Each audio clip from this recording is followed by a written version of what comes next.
নমস্কাৰ বন্ধুসকল, পোনপ্ৰথমে মই পূৰব বিগ ৰয়েল পল্ট্ৰি ফাৰ্মৰ পৰা সকলোলৈকে আন্তৰিক শুভেচ্ছা জ্ঞাপন কৰিলোঁ।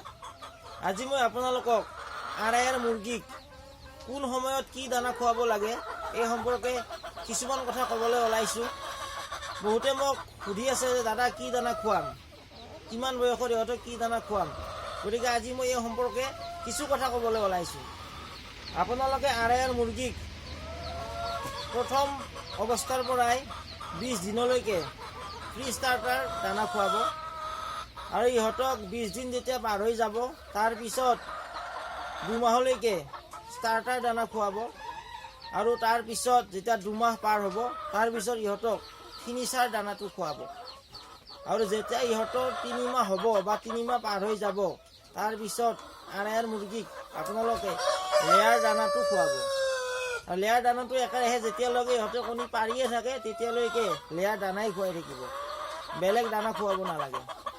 আৰু ইহঁতে যেতিয়া কণী পাৰে তেতিয়া ইহঁতক আপোনালোকে ঘাঁহ বুনজাতীয় দিব পাৰে খাদ্য, বা তাৰোপৰি ধান দিব পাৰে, চাউল দিব পাৰে, যিকোনো বস্তু ইহঁতে খাই দিয়ে।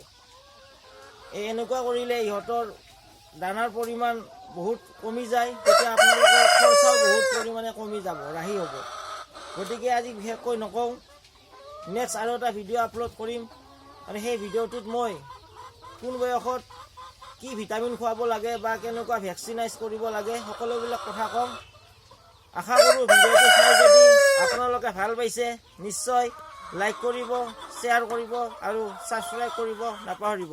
ধন্যবাদ।